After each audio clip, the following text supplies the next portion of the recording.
Vous pouvez m'expliquer pourquoi justement vous faites abstraction de ces informations concernant l'astrologie chinoise? Parce qu'on pourrait dire que c'est vraiment essentiel pour ancrer la situation sur la personne. Quels sont vos arguments qui sur vous le permettent principe. d'éviter ou de vous passer de ces informations numérologiques et astrologiques? Ok, dans la connaissance de la médecine chinoise, en fait, dans la connaissance de la médecine traditionnelle chinoise, on a vraiment un aspect, j'allais dire très large. Ça ressemble vraiment à un panthéon de connaissances. Oui. On ne peut pas aller en fait dans un spectre aussi large et tout le temps. Bon, d'accord, oui, oui. Il faut des années de connaissances.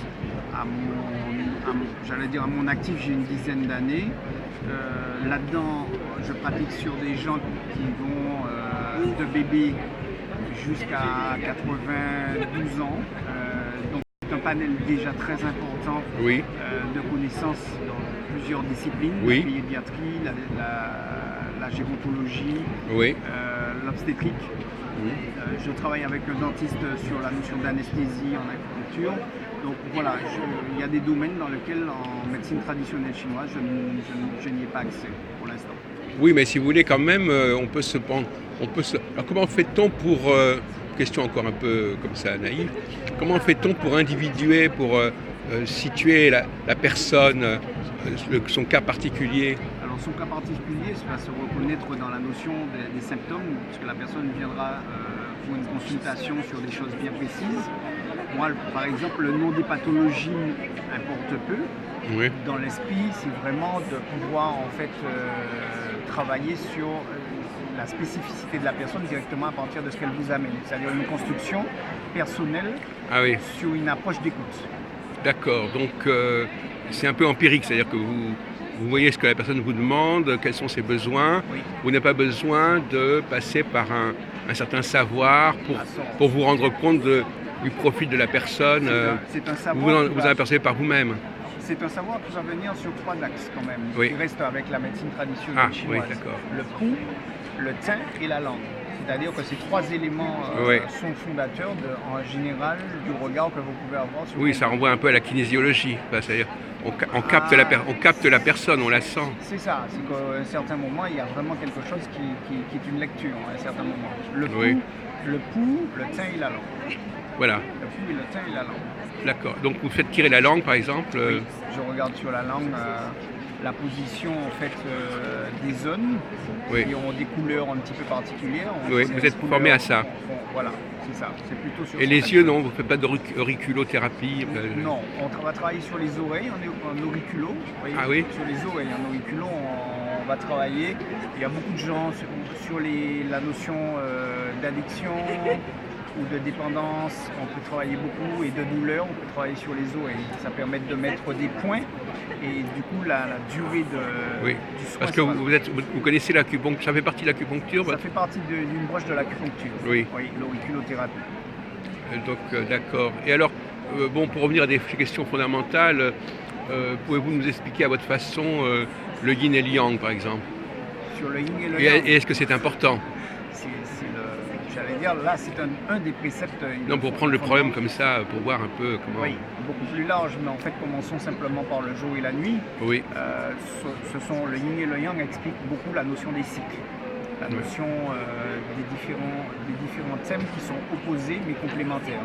Alors, les cycles, qu'est-ce que vous appelez les cycles? Un cycle jour, un cycle nuit. Une journée, c'est un cycle qui se déroule sur un jour et une nuit. Oui. Et on voit bien, par exemple, dans la nature, que les animaux de jour ne sont pas forcément des animaux de nuit. Oui. On voit bien que sur l'aspect des choses, notre comportement de jour n'est pas le même la nuit. Donc en fait, les phénomènes que ça peut produire dans ces 2 éléments, qui sont le yin et le yang, donc le jour et la nuit, sont des 2 éléments qui peuvent être complémentaires, mais entre guillemets, opposés, on va dire. Souvent, les gens lisent l'opposition avant la complémentarité. Donc c'est un peu paradoxal parce que vous parlez du cycle, mais quand on pense à cycle, on pense justement à l'astrologie, aux planètes, et c'est pas votre truc. La seule chose que vous gardez du cycle, c'est le soleil qui se lève, qui se couche. Alors, vous en restez là. cycle de vie, Ah. cycle d'une femme. Ah oui, d'accord, quand même. Oui. Quand je parle de cycle, je parle vraiment des. Non, justement, je voulais savoir cycles quels sont les cycles que vous prenez en considération un cycle et ceux de vie. que vous laissez de côté finalement. Alors, dans la médecine chinoise, il est écrit dans le traité, l'un des grands traités de la médecine chinoise, que les femmes sont basées sur un cycle de 7 ans et les hommes sont basés sur un cycle de 8 ans. Ah bon, d'accord. Voilà. Donc, sur ces cycles-là, pour moi, ce sont déjà des premiers éléments. Par exemple, si je vous demande votre âge, je vais regarder dans quel cycle de vie vous êtes. Oui, oui. Voilà. Alors ce sont des cycles qui sont traditionnels, qui ne correspondent pas forcément à des données astronomiques précises. C'est tout ce qui caractérise justement le rapport de la Chine au cycle, c'est que ce sont des cycles traditionnels. Ce sont des cycles Ce traditionnels. n'est pas forcément lié à l'observation astronomique. Oui, la médecine chinoise reste quand même sur son principe fondateur, l'observation. On ne peut pas aujourd'hui retirer cette notion d'écoute et d'observation de la médecine chinoise. Ça reste quand même les fondements. Après, comme je vous ai dit, l'astrologie est vraiment une branche qui permet, j'allais dire, de caractériser un certain nombre de comportements ou de fondements. C'est-à-dire que la personne aura une typologie dans son comportement qui sera récurrente à partir d'un cycle. Ça peut donner j'allais dire, un certain ordre. Par contre, ce qui peut être intéressant, c'est l'année. L'année, là, on va tomber dans l'année du rat. Oui, voilà.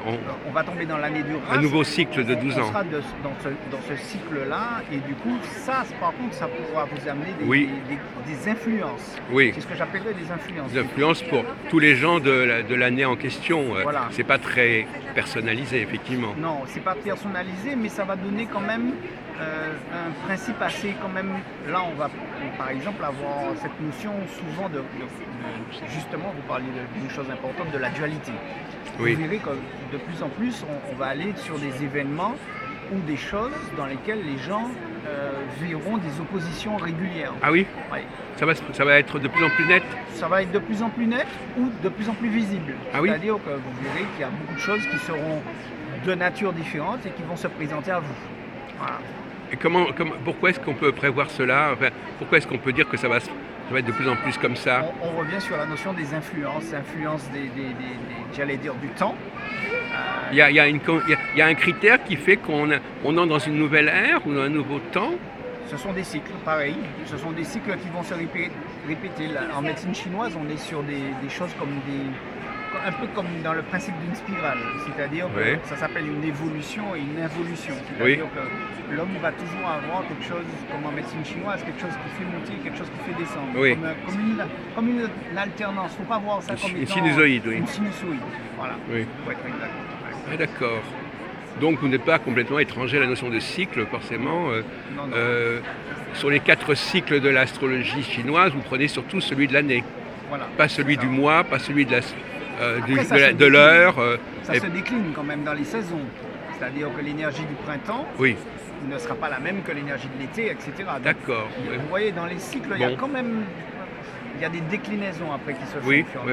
J'essaie de comprendre comment vous procédez, effectivement. Ça va être plus une base d'appui pour moi. Par exemple, là, on est dans les pathologies de type froid. L'hiver, on sera sur des pathologies de type froid. Oui, forcément. Mais ce froid peut créer de la chaleur. Quand on parle d'opposition, vous pouvez avoir aussi cette sensation de chaleur. Parce que le froid extrême, si vous mettez un glaçon sur votre peau, au départ c'est froid, mais après ça brûle. Ah oui, c'est vrai. On est sur cet aspect. Donc l'énergie va aussi avoir cette sensation yin et yang. C'est-à-dire que même si on est dans un froid en ce moment, on peut générer des inflammations. Donc vous, d'après je vois ce qui est présenté à propos de Karim Nilusma, c'est-à-dire vous aimez bien obtenir des résultats. Disons que pour l'instant, l'idée c'est de soulager la douleur. Donc c'est un résultat. Oui. C'est un résultat, mais soulager la douleur est l'acte entre guillemets entre l'acupuncture, le massage traditionnel et la réflexologie plantaire. Voilà, ce sont mes 3 axes. Et alors vous n'êtes pas dans le feng shui non plus? Non. c'est un domaine qui est bien à côté. C'est encore notre sujet. C'est encore un autre sujet pour moi, le feng shui. Que, dans lequel, entendez, j'ai une formation, c'est-à-dire que j'ai fait une formation personnelle sur le feng shui. Oui. Mais ça reste personnel. Voilà. Ce n'est pas quelque chose que je présenterai systématiquement. Donc, on n'intervient pas sur le lieu d'habitation de la personne, par exemple. Je ne fais pas, je ne fais pas cet aspect-là. C'est intéressant de voir comment on se décide comme ça. Oui. Je suis intéressé par l'environnement de la personne, c'est-à-dire que je vais quand même lui demander, elle habite, dans quel type de logement elle vit, son mode de fonctionnement au niveau professionnel, son identité familiale. Ça, ce sont des choses qui font partie de ce qui génère, entre guillemets, son énergie. Oui, mais vous n'allez pas étudier le profil des gens avec lesquels elle vit. Non. Comme vous pourrez le faire en astrologie, justement. Tout à fait. Donc ça, vous n'allez pas chercher à harmoniser la psychologie des personnes qui constituent son environnement. C'est souvent très difficile, en fait, si on regarde, mais c'est quand même très difficile de pouvoir même influencer sur un environnement de quelqu'un. Regardez simplement aujourd'hui, même les gens aujourd'hui à qui vous demanderez d'éviter certains produits dans leur alimentation, d'arrêter de manger des glaces, gluten, etc. ou du gluten, des choses comme ça, sont déjà quand même un petit peu tendus de savoir qu'il faut changer des choses ou perturber leur fonctionnement. Voilà. Donc vous prenez en compte ce blocage, les gens n'ont pas autant de liberté de mouvement ou qu'on pourrait le croire. Enfin, tout à fait. Oui. Alors, donc, on a regardé ça. Alors, qu'est-ce que vous pensez, je peux terminer quel est votre regard sur les processus occidentaux, si vous voulez? D'accord. Qu'est-ce qui leur manque? Quelle serait la supériorité ou la différence entre l'approche occidentale du corps et de l'âme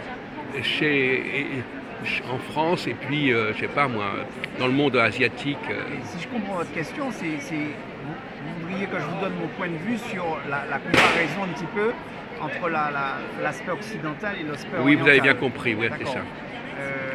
Disons qu'il n'y a pas d'opposition. Là encore, on retrouve le yin et le yang.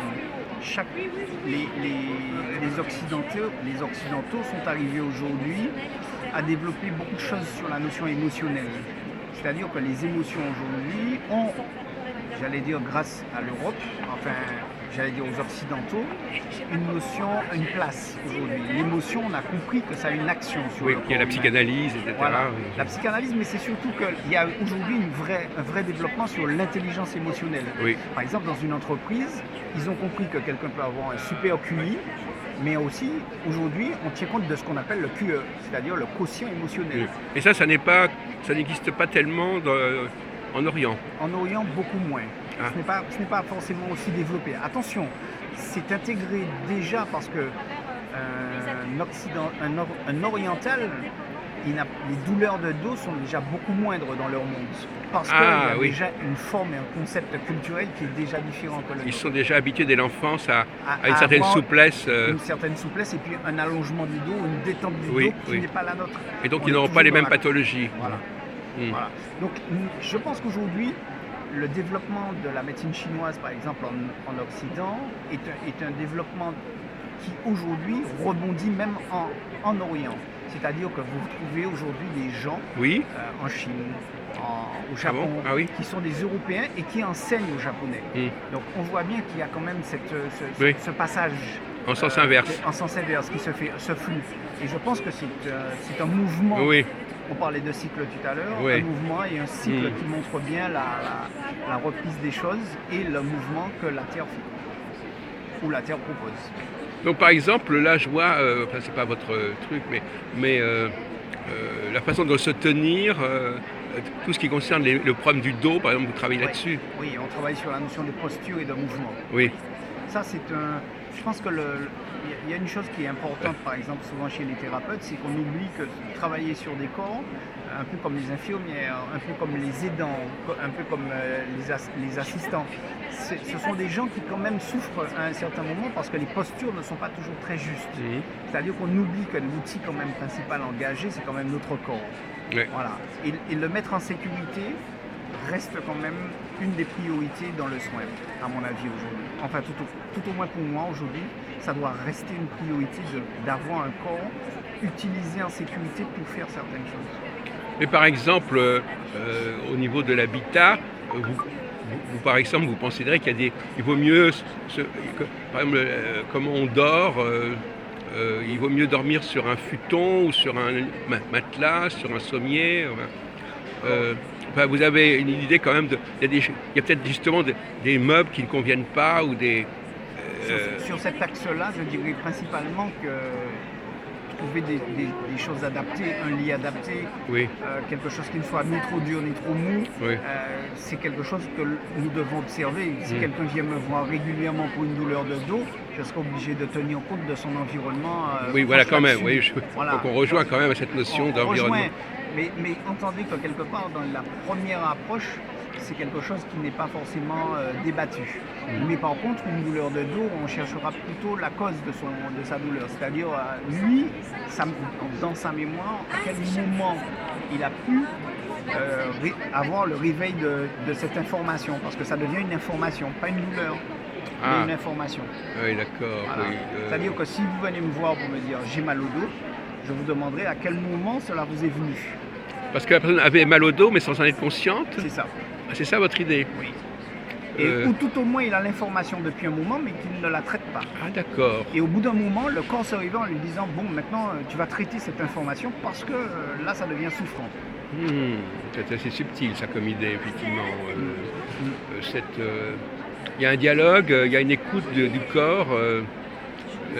Et alors si vous dites ça fait 3 mois ou ça fait 1 an, ça change quelque chose pour vous? Oui, ça change en fait la manière dans laquelle vous allez rentrer dans le corps. Une jeune douleur subite est une douleur qui risque de sortir très rapidement. Une douleur qui a duré plus de 6 mois, 4 à 6 mois, ça veut dire que cette information est quand même latente dans le corps. Si c'est une information de plusieurs années, le mode de traitement va avoir des influences différentes. Oui, très bien. Oui, je comprends. Mais qui me permet quand même d'aborder la notion de la résistance chez la personne. C'est-à-dire que ça me montre aussi la notion de résistance chez la personne à la douleur.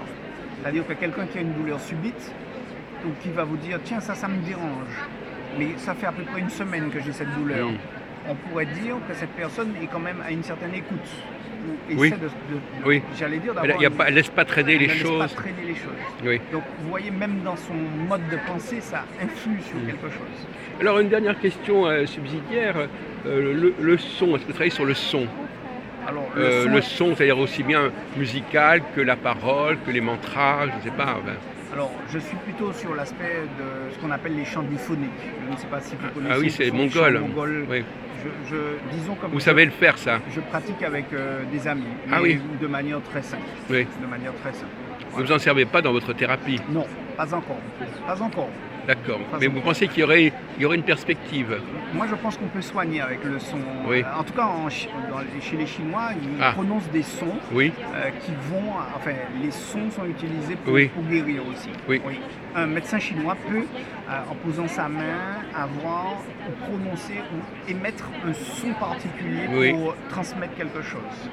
Donc on voit bien qu'il y a des choses que vous faites, des choses que vous ne faites pas.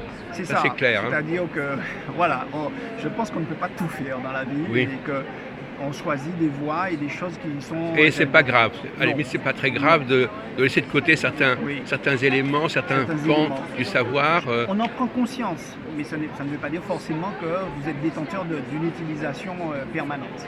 Voilà. Vous avez des outils et vous faites avec ces outils. C'est ça. Et puis les outils que vous n'avez pas, tant pis. Je cherche la pertinence de l'outil qui m'est propre. Vous essayez de travailler avec les moyens du bord et en tirer le meilleur.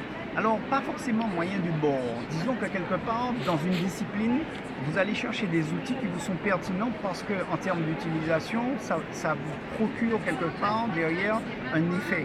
Oui. C'est-à-dire que chaque personne, même si on est dans une même formation, chaque élève va utiliser quelque chose qui lui est propre. Ah bon? Oui. Vous remarquez, même parmi les personnes avec vos clients, à la limite, ils ont des préférences disons qu'ils ont la voie d'accès pour rentrer dans le corps n'est pas la même. Ah oui, d'accord. Donc il faut quand même avoir plusieurs solutions. Oui. parce que ça correspond à des demandes et des attentes différentes différentes. et spécifiques. D'accord. Mais écoutez, je vous remercie beaucoup, Monsieur beaucoup. Nilusma. Merci beaucoup.